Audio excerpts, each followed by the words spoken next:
Assalamualaikum warahmatullahi wabarakatuh. Selamat datang saya ucapkan kepada teman-teman mahasiswa di pertemuan ketiga kita, Psikologi Industri dan Organisasi. Pada pertemuan ini kita akan membahas mengenai 3 tema besar, yaitu rekrutmen, seleksi, dan penempatan. Baik, langsung saja sebelum kita masuk pada apa itu rekrutmen dan seleksi, kita akan melihat sekilas mengenai individual differences atau perbedaan individu. Jadi, mengapa kita membahas ini?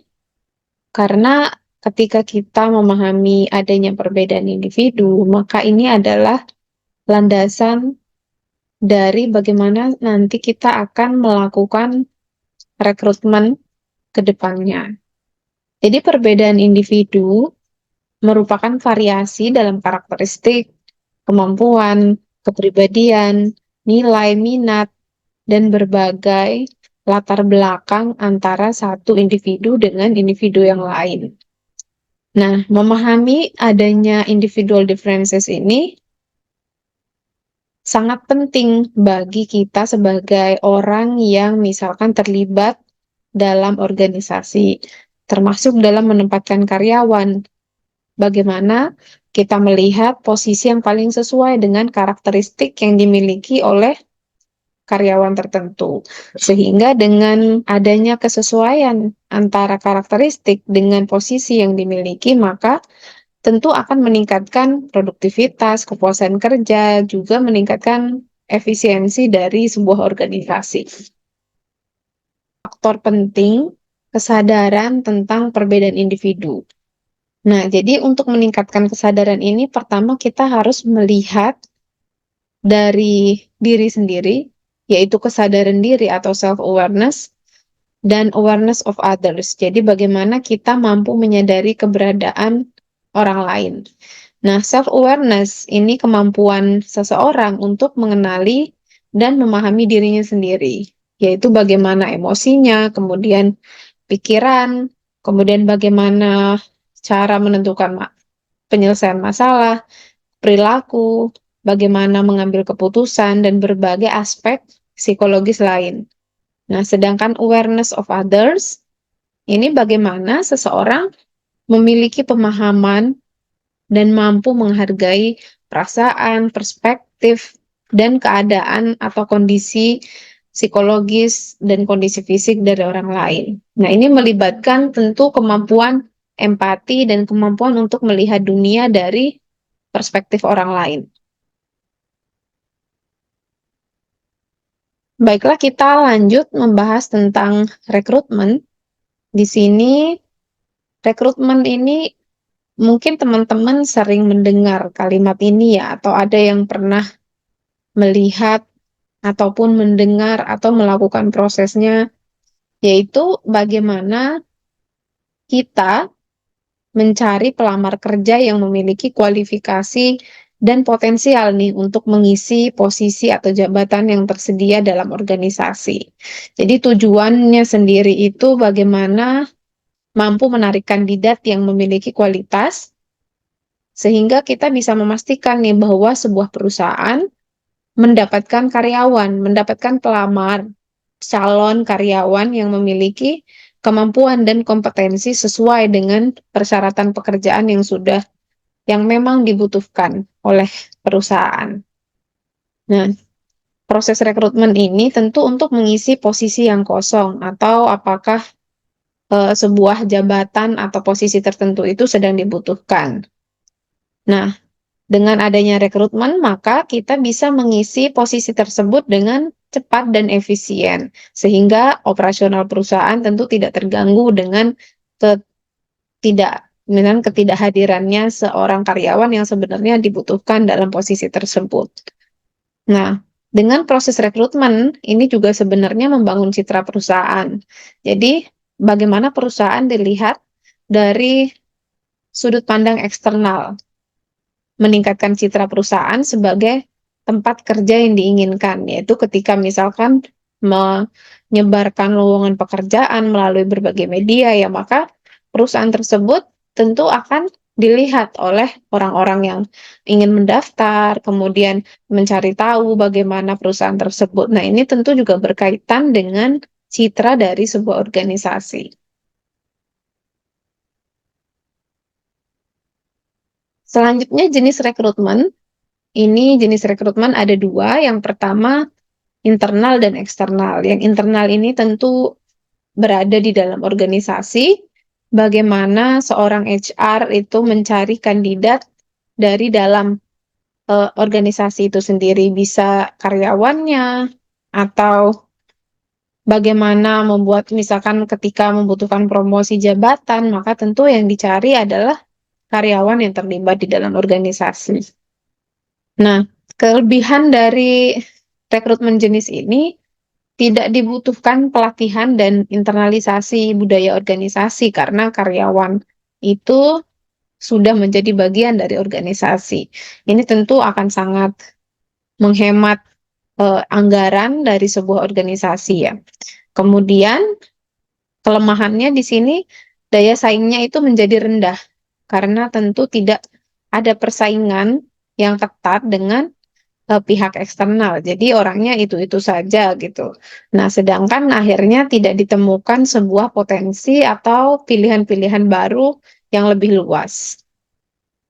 Nah, sedangkan rekrutmen jenis eksternal ini mencari kandidat dari luar organisasi, bisa melalui menyebarkan berbagai lowongan pekerjaan untuk kemudian orang yang memiliki requirement yang sesuai, maka akan mendaftar untuk mengikuti proses seleksi gitu. Nah, berikutnya media rekrutmen. Media rekrutmen ini seiring berjalannya waktu terus bertambah luas ya. Yang mungkin dulu ada kita bisa mencari lowongan pekerjaan di koran, kemudian di baris-baris koran yang di terakhir itu dulu banyak sekali iklan-iklan lowongan pekerjaan di media cetak semacam itu. Nah, iklan lowongan pekerjaan di surat kabar dan majalah, kemudian brosur dan pamflet, misalkan materinya itu dicetak kemudian disebarluaskan di berbagai tempat strategis. Mungkin sekarang juga banyak nih kita temukan misalkan di mading kampus gitu, di majalah dinding atau di papan pengumuman. Nah, di situ kan masih sering bisa kita temukan ada lowongan pekerjaan dengan posisi tertentu. Yang kedua ada media online.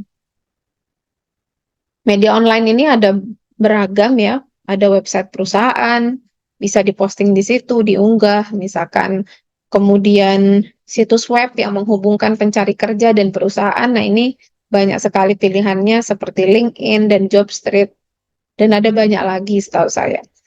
Kemudian di media sosial ini juga cukup efektif, misalkan di berbagai platform seperti Facebook, Twitter, dan Instagram. Bisa juga dengan memasang ads berbayar untuk diiklankan oleh media sosial sehingga dilihat oleh orang-orang yang memang memiliki kriteria yang mirip dengan apa yang dibutuhkan. Yang ketiga, bisa melalui agen rekrutmen. Nah, agen perekrutan itu bisa menyediakan kandidat yang sesuai dengan kriteria yang dibutuhkan atau headhunter. Misalkan kita membutuhkan posisi tertentu dan nanti akan dicarikan oleh agen tersebut. Nah, yang keempat, acara khusus seperti pameran, job fair. Misalkan di situ di sebuah job fair itu nanti akan ada banyak stand perusahaan atau organisasi, kemudian yang bisa kita kunjungi dan mereka akan menjelaskan apa yang dibutuhkan. Nah, atau ada juga yang kampus rekrutmen, misalkan sebuah organisasi itu atau perusahaan itu sudah mencari langsung ke fakultas tertentu untuk menarik lulusan baru yang memang potensial atau sesuai dengan karakteristik yang diinginkan. Selanjutnya, tahapan rekrutmen. Jadi ketika kita akan melakukan rekrutmen, yang pertama sekali yang perlu dilakukan adalah mengidentifikasi kebutuhan rekrutmen. Apakah sebenarnya memang posisi-posisi tersebut sangat dibutuhkan atau tidak dibutuhkan sama sekali. Nah, caranya adalah dengan menganalisis kebutuhan tenaga kerja, kemudian menentukan spesifikasi pekerjaan dan kualifikasinya seperti apa. Nah, berikutnya menyusun deskripsi pekerjaan. Ini bisa dengan membuat lowongan pekerjaan tadi, menyiapkan persiapan-persiapan apa saja yang dibutuhkan, kemudian menyebarkan lowongan tersebut. Nah, ini bagian dari tahapan yang ini. Selanjutnya, tahapan memilih atau menyeleksi kandidat yang memang sesuai dengan eh, kualifikasi yang diinginkan. Pertama dengan penyaringan berkas, kemudian wawancara, dan tes psikologi. Berikutnya penawaran dan pengangkatan. Nah, di sini sudah selesai prosesnya, dan berikutnya tinggal negosiasi antara pihak user dengan kandidat yang akan mengisi posisi tersebut. Barulah selanjutnya menuju pada tahap orientasi atau pengenalan dengan organisasi. Nah, salah satu cara untuk menentukan apakah sebuah organisasi ini membutuhkan karyawan atau apakah perlu dilakukan rekrutmen, itu adalah dengan manpower planning atau mencari tahu kebutuhan tenaga kerja. Nah, jadi kalau dari pengertiannya ini, manpower planning adalah proses sistematis untuk memastikan bahwa organisasi memiliki jumlah dan jenis karyawan yang tepat. Jadi apakah karyawan tersebut sudah mengisi posisi yang tepat atau belum? Nah, ini juga menjadi pertimbangan. Nah, untuk memenuhi kebutuhannya di masa kini dan penghitungan di masa depan. Jadi sudah diproyeksikan nih, misalkan beberapa tahun ke depan, apakah posisi tersebut masih aman dengan jumlah karyawan yang ada, atau misalkan terjadi turnover atau berbagai kemungkinan perubahan dalam organisasi sehingga dibutuhkan perekrutan, proses rekrutmen untuk mendapatkan karyawan. Nah, semua itu diidentifikasi, yaitu mengidentifikasi kebutuhan tenaga kerja untuk mencapai tujuan organisasi.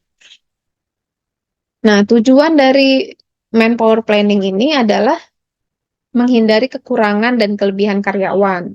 Nah, itu tadi bagaimana, apakah perlu pemangkasan atau perlu penambahan. Nah, semua itu dianalisis. Kemudian menjadi pedoman rekrutmen, pelatihan, pengembangan, kemudian analisis kompensasi, mutasi, promosi, dan apakah perlu pemberhentian. Nah, semua itu berdasarkan pada hasil analisis MPP. Kemudian menjamin kualitas dan kuantitas karyawan untuk menempati jabatan tertentu. Nah, ini yang seperti yang sudah dibahas sebelumnya tadi ya. Apakah sudah sesuai atau ternyata dibutuhkan. Nah, semuanya itu dirancang bagaimana tergantung pinter-pinternya atau strategi yang digunakan oleh pihak HR untuk menghitung itu dan melihat kemungkinan-kemungkinan dari perubahan yang terjadi di sekitar organisasi. Nah, ini tahapan yang bisa dilihat. Yang pertama adalah kita melihat atau menganalisis situasi dulu nih, seperti struktur organisasinya dibaca, kemudian dianalisis kebijakannya, apakah ada kebijakan baru atau perubahan kebijakan, entah itu di dalam organisasi maupun di luar organisasi ya, seperti pemerintah, kemudian undang-undang. Nah, semua itu kan tentu akan mempengaruhi organisasi, baik secara langsung dan tidak langsung. Dan apakah perubahan tersebut menyebabkan pada berubahnya situasi sehingga dibutuhkan karyawan baru atau tidak. Nah, semua itu dibaca dan dilaporkan. Kemudian proyeksi kebutuhan tenaga kerja berdasarkan, nah ini bisa dilihat berdasarkan perkiraan produksinya seperti apa, kemudian pertumbuhannya, dan tadi kemungkinan perubahan organisasi. Selanjutnya barulah kita lihat nih, identifikasi gap atau jarak antara kebutuhan ini sebenarnya sudah sesuai dengan ketersediaan yang ada atau justru misalkan dalam beberapa tahun ke depan, 1 tahun di tahun depan gitu misalkan kebutuhannya itu bertambah di departemen dan posisi tertentu, maka gap ini harus dibaca dan dilaporkan oleh pihak HR gitu ya, sehingga bisa melakukan proses rekrutmen di waktu yang tepat dan sesuai dengan kebutuhan. Nah, contoh menghitung manpower planning dengan transitional matrix. Ini misalkan dengan perubahan ya, dengan transisi perubahan, mungkin ini teman-teman nanti bisa saya share contohnya karena menggunakan tabel gitu, misalkan teman-teman bisa lihat, misalkan perubahan itu bisa bertransisi dari yang awalnya misalkan 100 karyawan, kemudian bergeser nih, bisa perubahannya itu secara internal dan eksternal. Misalkan internal, dari departemen yang ini ternyata bergeser ke departemen B gitu. Sehingga, di departemen A itu terjadi kekosongan jabatan, kekosongan posisi, sehingga dibutuhkan karyawan baru. Nah, atau secara eksternal misalkan, eee, berhenti atau turnover gitu, sehingga dibutuhkan tenaga kerja yang baru gitu. Nah, semua ini bertransisi dan itu harus dilihat secara, detail. Nah, baru dilihat jumlah karyawan di awal dan di akhir penghitungan inilah yang menentukan apakah sebuah proses rekrutmen itu dibutuhkan atau tidak.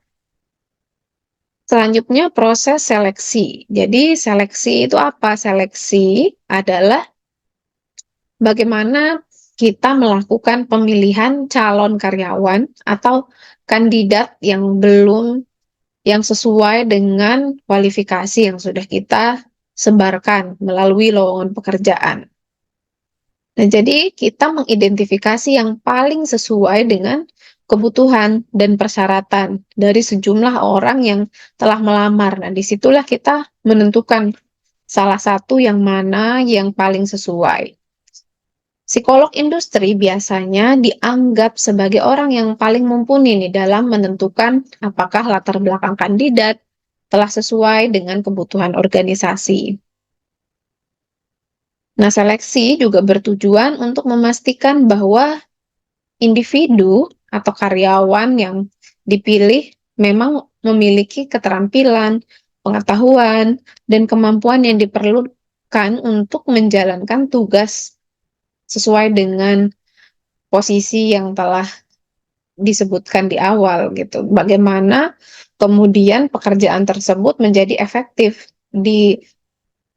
jika dengan orang tersebut, orang yang dipilih tersebut gitu. Nah, berikutnya seleksi ini juga memastikan kecocokan. Jadi kandidat mana yang paling sesuai dengan persyaratan pekerjaan dan budaya organisasi. Jadi tidak hanya secara intelijensi atau secara kemampuan berpikir, kemampuan logika, meskipun itu juga menjadi satu dari sekian banyak pertimbangan ya. Namun secara karakteristik, misalkan kepribadian, apakah dia cocok, apakah nanti justru akan terjadi crash ketika berada dalam budaya organisasi yang sudah ada. Nah, semua itu menjadi bahan pertimbangan. Selanjutnya, tentu seleksi ini harus dilihat tujuannya itu misalkan untuk mengurangi turnover, memilih karyawan yang berpotensi untuk bertahan lama dalam perusahaan. Nah, tadi juga jika terjadi kecocokan antara semua karakteristik karyawan dengan karakteristik posisi tersebut, maka ini bisa bertahan lama dalam perusahaan. Berikutnya meningkatkan kinerja. Jadi bagaimana memilih kandidat yang dapat memberikan kontribusi maksimal terhadap pencapaian tujuan organisasi. Kontribusi maksimal itu tentu tidak hanya lagi-lagi tidak hanya memperhatikan aspek kognitif saja, tapi banyak sekali aspek lain yang perlu dilihat dalam proses seleksi. Tahapan seleksi yang pertama, penyaringan awal. Mungkin teman-teman pernah membuat kurikulum vitae ya atau CV. Di situ kita menulis apa dan siapa, bagaimana proses dan latar belakang, mulai dari riwayat pendidikan, kemudian pengalaman pekerjaan, ketertarikan, minat, hobi, kemampuan, terus skill apa yang kita miliki. Nah, semua itu kan kita cantumkan di dalam CV. Nah, CV inilah yang disaring di awal. Jadi penilaiannya based on kualifikasi riwayat hidup dan pengalaman kerja yang telah kita cantumkan di depan. Nah, tentu nanti apa yang kita cantumkan ini akan menjadi landasan dalam membuat pertanyaan di tahapan seleksi yang ketiga. Nah, yang kedua itu akan bisa melalui tes psikologi. Jadi, psikotes itu satu dari beberapa tahapan dalam proses seleksi ya. Jadi, tes psikologi baik itu kemampuan kognitif, kemudian kepribadian, dan berbagai tes yang lain. Nah, berikutnya adalah wawancara. Jadi, wawancara awal terkait dengan apa yang sudah dicantumkan di sini, kemudian bisa juga dengan membuat pedoman wawancara yang mendetail tentang apa yang ingin kita gali. Selanjutnya kita akan membahas tentang seleksi menggunakan tes psikologi. Jadi, alat yang digunakan untuk mengukur aspek-aspek psikologis dari kandidat seperti kemampuan kognitifnya, kemudian kepribadiannya, minat, dan berbagai karakteristik psikologis yang lain. Nah, tes psikologi ini akan memberikan informasi tentang kualifikasi, kemudian bagaimana kecocokan antara kandidat dengan posisi yang dibutuhkan. Nah, dengan adanya tes psikologi ini, maka kita bisa melihat potensi perkembangan dan kemampuan kepemimpinan kandidat. Ini kan juga mungkin menjadi satu dari banyak aspek yang akan ditanyakan dalam sebuah tes, sehingga kita bisa melihat kecocokannya dengan peluang yang sedang dibuka. Nah, dengan menggunakan psikotes, maka sebuah proses seleksi juga bisa menjadi lebih objektif. Bagaimana hasil dari psikotes ini kan sudah terstandar dan reliabel sehingga mengurangi bias atau subjektivitas dari seorang HR gitu dalam melakukan proses seleksi. Nah, jenis tes psikologi yang akan kita bahas di sini dalam proses seleksi dalam buku Ahmad 2016 itu disebutkan 4 jenis tes. Yang pertama ada tes kognitif. Mungkin teman-teman sudah mempelajarinya ya di semester sebelumnya, atau mungkin belum, saya kurang tahu. Nanti teman-teman bisa secara lebih mendetail mengkajinya di perkuliahan tentang psikotes, tentang tes psikologi, baik itu tes kognitif maupun kepribadian. Nah, tapi kita akan melihatnya secara sekilas. Di sini tes kognitif. Yang pertama, tes kognitif ini mengukur kemampuan intelektual umum atau intelijensi dari seorang kandidat. Seperti ada beberapa aspek yang diukur di dalamnya, yaitu logika, pemahaman, kemudian pemecahan masalah, kemampuan numerik juga diteskan di dalam tes kognitif ini. Nah, tes kognitif ini biasanya diadministrasikan untuk mencari karyawan yang berkecimpung dalam bidang profesional seperti sekretaris, kemudian dalam bidang-bidang supervisory jobs yang memang dia bidang pekerjaannya itu membutuhkan kemampuan kognitif. Nah, contoh tes kognitif ada Culture Fair Intelligence Test, kemudian ada IST, ada tes intelijensi umum. Nah, ini beberapa yang sering digunakan dalam proses seleksi. Berikutnya ada tes kepribadian. Jadi, bagaimana sebuah tes ini digunakan untuk mengukur berbagai dimensi kepribadian. Jadi dimensi kepribadian ini banyak ya, seperti extraversion, kemudian bagaimana dalam Big Five Personality Test itu kan juga disebutkan ya. Nah, kemudian ada juga tes MBTI dengan 16 kategorisasi personalitinya, 16 tipe kepribadiannya ya. Di situ kita bisa menggunakan salah satu dari tes kepribadian ini dalam proses seleksi. Berikutnya ada tes psikomotor. Nah, ini mengukur kemampuan motorik halus. Jadi bagaimana koordinasi antara tangan dan mata ini berkoordinasi dengan bagus. Karena ini kan juga tidak semua orang memiliki kemampuan yang sama ya dalam mengkoordinasi penggunaan motorik halusnya.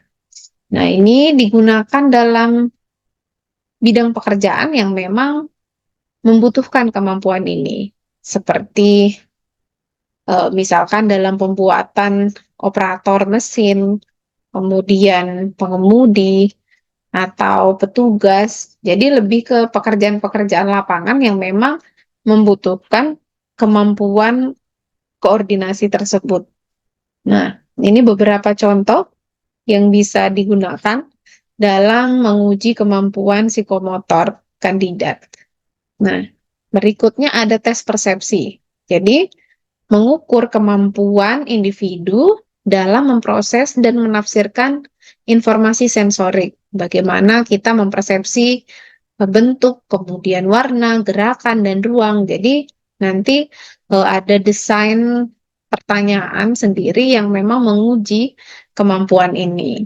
Nah, jenis pekerjaan yang membutuhkan, yang biasanya menggunakan tes ini, seperti bidang pekerjaan yang memang dia membutuhkan keakuratan persepsi dalam melihat ruang dan pergerakan di sekitarnya. Nah, kemudian tools yang digunakan berikutnya dalam proses seleksi adalah proses wawancara. Jadi wawancara adalah metode penilaian yang digunakan oleh HR untuk mengevaluasi calon karyawan. Jadi kandidat ini diberikan pertanyaan langsung yang bersifat terbuka, di mana kandidat bisa mengeksplorasi jawaban dengan menggambarkan dirinya sendiri secara langsung gitu. Jadi tujuannya itu menggali kepribadian, kemudian kemampuan sosial, kemudian mentalnya seperti apa, keterampilan, termasuk di dalamnya memverifikasi informasi yang sebelumnya sudah dicantumkan dalam kurikulum vitae yang dilampirkan dalam proses melamar pekerjaan.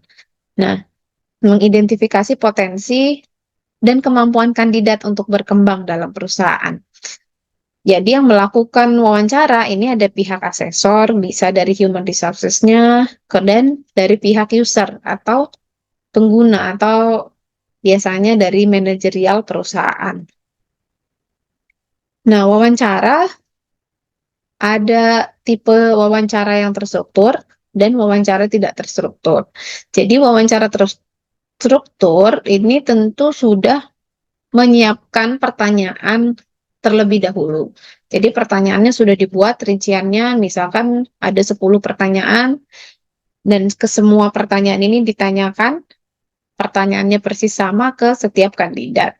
Jadi kelebihannya, konsistensi dan objektivitasnya itu lebih tinggi. Karena kan pertanyaannya sama semua nih. Jadi sehingga mudah untuk melihat perbandingan jawaban antara si A dengan si B dengan si C gitu. Jadi jelas perbedaannya di mana.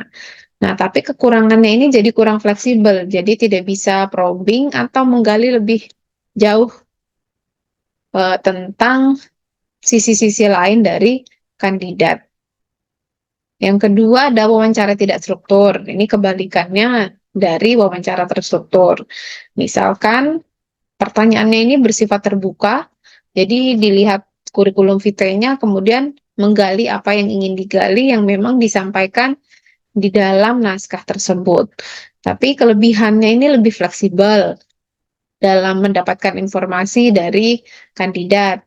Sayangnya jadi sulit untuk membandingkan kualifikasi antara si A dengan si B karena banyak sekali aspek yang muncul dari hasil interview tersebut gitu. Jadi juga menjadi rentan bias gitu terhadap pewawancara karena seringkali mengkaitkan antara karakteristik interviewer dengan interviewinya gitu. Jadi lebih objektif ketika ada pedomannya yang jelas.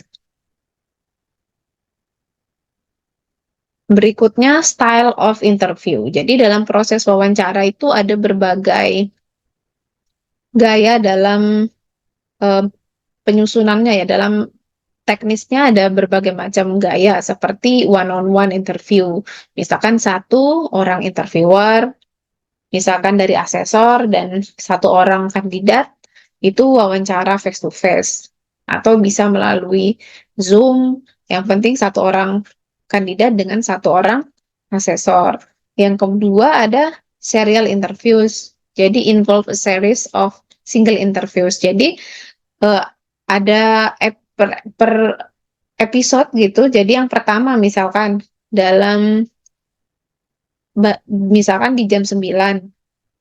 Jam 9 itu ada interview antara HR dengan kandidat. Kemudian di jam 10 ada interview lanjutannya antara supervisor misalkan dengan kandidat. Kemudian di jam 11 dengan vice presidennya. Nah, begitu. Jadi dalam hari yang sama itu dilakukan serangkaian interview atau wawancara dengan kandidat untuk melihatnya secara holistik dan disesuaikan dengan dokumennya. Oke, jadi yang ketiga ada panel interviews. Jadi panel interviews ini multiple interviewers. Ada beberapa, misalkan ada 3 orang pewawancara, asesor, kemudian memberikan pertanyaan-pertanyaan kepada satu orang kandidat. Misalkan pada saat yang bersamaan dalam satu ruangan. Nah, yang keempat ada group interviews. Jadi multiple applicants, ada banyak kandidat. Nanti kandidat-kandidat ini akan menjawab pertanyaan yang sama gitu dalam waktu yang sama. Jadi di ruangan yang sama tetapi kandidatnya ada beberapa orang. Berikutnya kita akan membahas mengenai penempatan. Jadi setelah melewati serangkaian proses mulai dari rekrutmen tadi, menentukan kebutuhan tenaga kerja, kemudian seleksi, baik itu tes psikologi dan wawancara, kemudian kita telah membuat pengumuman mengenai siapa kandidat yang terpilih yang paling cocok dengan kebutuhan, maka berikutnya adalah placement atau penempatan. Jadi, penempatan adalah proses menempatkan karyawan pada posisi atau pekerjaan yang paling sesuai dengan kemampuan, keterampilan, dan minat yang dimiliki. Jadi penempatan ini akan memaksimalkan kinerja karyawan karena asas kecocokan tadi. Kemudian meningkatkan kepuasan kerja. Jadi memberikan peran yang sesuai dengan minat dan preferensi karyawan. Kemudian fungsinya juga meningkatkan retensi karyawan dan memenuhi kebutuhan organisasi. Berikutnya kita bahas mengenai prinsip penempatan kerja setelah semua proses tersebut. Jadi prinsipnya yang harus ditekankan yang pertama adalah the right man on the right place. Jadi setiap orang yang berada dalam organisasi itu sudah sesuai dengan kemampuannya, keahlian, kemudian pengalaman kerjanya, serta riwayat pendidikan yang dimiliki. Jadi orang ini sudah berada di tempat yang tepat. Nah, itu prinsip yang pertama. Yang kedua adalah equal pay for equal work. Jadi pemberian gaji atau upah kepada karyawan itu memang sudah sesuai dengan penghitungan yang adil dan transparan, sesuai dengan yang berprinsip pada keadilan. Jadi dibuat dan disepakati di awal oleh kedua belah pihak yang terlibat melalui perjanjian-perjanjiannya tentu saja. Yang ketiga adalah productivity. Jadi, prinsip dari placement ini adalah bagaimana perusahaan mampu memplotkan karyawan sehingga perusahaan ini berjalan dengan efisien dan karyawan bisa bekerja dengan produktif. Nah, yang keempat yang perlu diperhatikan juga adalah keseimbangan tim.